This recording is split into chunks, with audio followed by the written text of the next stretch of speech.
So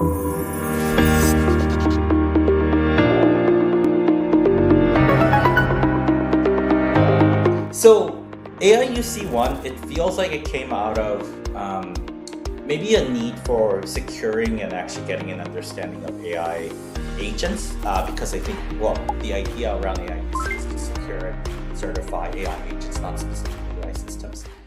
Maybe it's an output of a frustration around the EU AI Act, perhaps, because it's a little bit too like foundational model-y. Right. But just to give an idea what AIUC stands for, and actually, funny enough, it stands for AI Underwriting Company. So one of the biggest potential criticisms around AIUC-1 is that it's not actually stemmed from an independent body. It actually comes from a venture-backed company that's actually helping establish these standards. And then the idea is that they can actually sell specific insurance around these standards or certifications. So you can be certified against AIUC-1, and you can also underwrite specific insurance for the agent's actions, essentially. So that's where like the certification came through. And then there's a lot of traction because every company is turning into an agentic company nowadays. So I Right. think the AIUC really is focused on what actions is the agent doing, and then do we have specific guardrails and security standards alongside all the things of like ISO 42001, 27001, into this holistic framework or certification thing. We feel it's a little bit of an interesting approach to do it. It is very heavy from what we're seeing, but Mhm. the beauty of it is it's open source, so everybody can see it. There's a lot of CISO input into it, but yeah, we're kind of seeing how it's being done essentially. Yeah, yeah, that's fascinating. And the fact that it's tied to insurance, that's I think pretty unique. I've never seen Yeah, that in any other framework. I think That's the biggest interesting. criticism it's almost like the cyber insurer is like selling you the insurance, but also certifying you against the insurance. So it's kind of like there's the question that a lot of people in the industry have is like, who is it for? Who was it designed for? And Yeah, the other big question is like, why isn't it an independent third party? There's yeah, obviously it's a for-profit. Well, I have to double check it whether it's a yeah, for-profit or a non-profit organization, yeah, but it is backed by some level of venture capital, which is very unusual for something like this. yeah, yeah. It's interesting. Yeah, I wonder if this will, over the years, not now, it just got founded, but over the years, it will go to the way of CIS controls. If you remember, 5 or 10 years ago, CIS controls used to be called critical controls, driven Yeah, by SANS. But over time, industry adopted it and became like more or less an open source thing, and then they officially handed it off to CIS, which is like a yeah. nonprofit body. I I wonder think if it's that's the same probably anymore. the thought process behind it. A lot of CISOs and a lot of security thought leaders are involved, but it is a bit confusing because it is it is as tied to a for-profit entity. So moving on, so if you were to put ISO 42001 versus AIUC-1, Yeah. what are the comparisons we can make in terms of flavor of controls and things they're trying to achieve? What are the deltas? Yeah, so I think I wouldn't align it on like the deltas, Ali. I Okay. think the interesting part about it is like they've designed these frameworks to be very complementary. So I think AIUC is almost more tactical version of it. It's kind of like ISO 42001 basically gives you like the framework on how you're going to make decisions on like specific AI usage in the organization, outside of the organization, in the product. And then AIUC-1 is almost like the guiding operational manual on how things are going to get implemented. It's a little bit more prescriptive than 42001, even though 42001 can be pretty prescriptive that you shall Yeah. have these.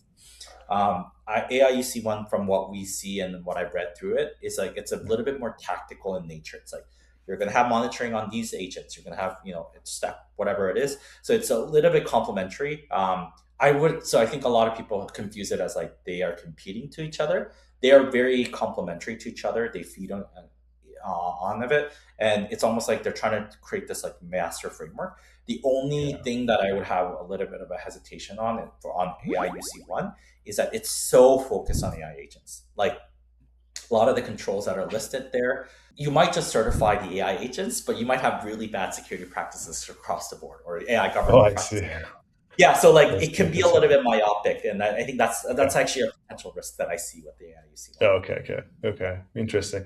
This is another area where I kind of feel there's a parallel to how CS controls came about, because the reason CS controls came to being is that basically SANS people and people who created the framework were they were frustrated with the existing frameworks because they were too theoretical, right? So CIS controls or It's critical controls at the time, they're really focused on what would actually prevent an attack. You know, Yeah, it is forget governance, incredibly forget similar.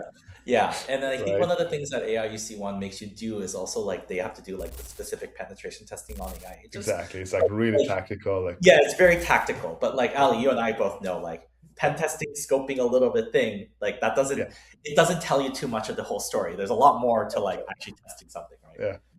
Yeah. Are you telling me there's no easy button here, as usual in security?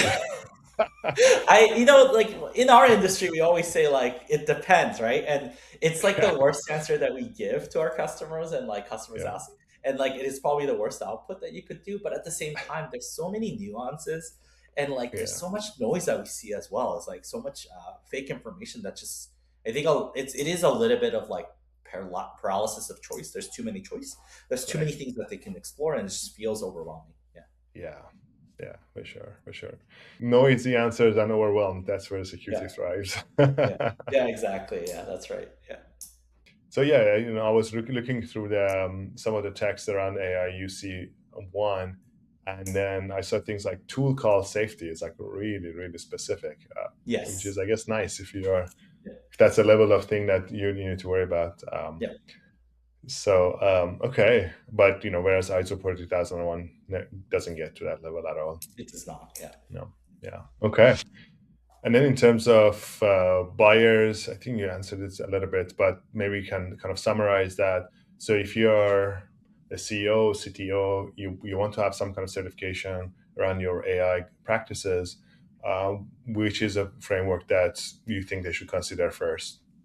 You know what? If I had to like tell you like the actual profiles that each of them were designed for, it's Okay. as if AIUC1 was designed for the CTO that really Okay. want to like test their agents and actually get a level of assurance over their agents. And Okay. then it's like 42001, typically CEOs are selling and looking at it from a kind of governance and high level lens. 42001 is like the CEO's kind of AI certification, if I had to tell you. Okay.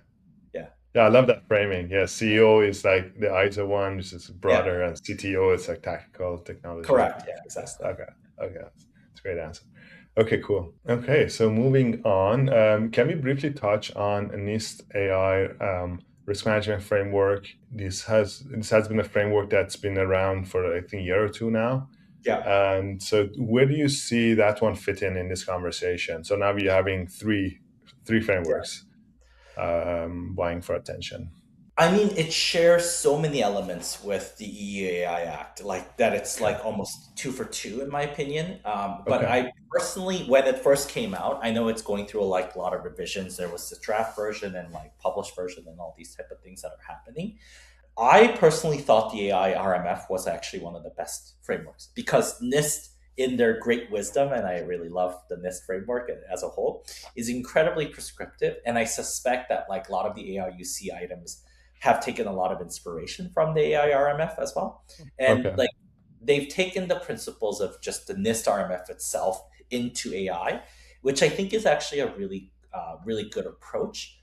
The only caveat is like I think there's a lot of voluntariness associated with it, and it's incredibly Yeah. hard to get something adopted. Even though I consider it to be a very, very good standard, I think it's very, very insightful in terms of if you actually read through the RMF requirements. Hmm. Funny enough, though, we have seen RMF get asked more Mm. than AIUC. I think it's probably because AI RMF has been around a little bit longer, but like Yeah. US discerned US enterprise buyers are asking about it. And it's Okay. interesting because there's this dichotomy about like North American companies are asking about a little bit more AI RMF, and then the EU, I mean, EU AI Act, kind of similar, but everybody Hmm. does ask about GDPR, which is kind of more of a global standard Yeah. now. It's funny, yeah. Yeah, for sure. But there's no for NIST AI RMF. There's no certification, correct? It's just a Correct. Yeah. self attestation. Self Okay. attestation. I think 42001 helps you kind of basically. We do say like 42001 is the certification version of AI RMF, and the Right. they're very similar. They're Okay. almost one. Yeah. Okay. Okay. I see. So is this framing correct? So if your organization is already doing some kind of AI governance work because you have to by law, because Yeah. EU AI Act or upcoming US and Canadian Yeah. legislations, you might as well just get it certified. So you can. Exactly. It might as well. It's usually a better way to do it. I think there's a lot of marketing and ROI, and there's a lot of cost savings actually by using the certifications as well. So like because it is an independently tested framework, so I think it Yeah. can be very powerful. Okay. Okay. That makes sense. It's also good. One thing I like about certifications is that despite of a lot of criticism that people give it, I really like certifications because it gives the company, team that's pursuing this something tangible to chase after. And once they get it, it's something to celebrate, right? Because it's Yeah. a lot of work too. Yeah, I Because mean it like needs to. honestly, in my early days when I used to do it for some companies, I would print it out and like help them frame it, Yeah, right? It yeah, is physically a tangible certificate. I know everything's yeah, gone digital nowadays, but like yeah, I remember like in my old days when I started like SOC 2 audits and like ISO audits and stuff, we actually used to get like literally the booklet, right? Which is like yeah, kind of fun. And I yeah. think it is, I agree with you. I think it's like a really, really good way to like push the team forward on a very tangible goal. And it's incredibly important.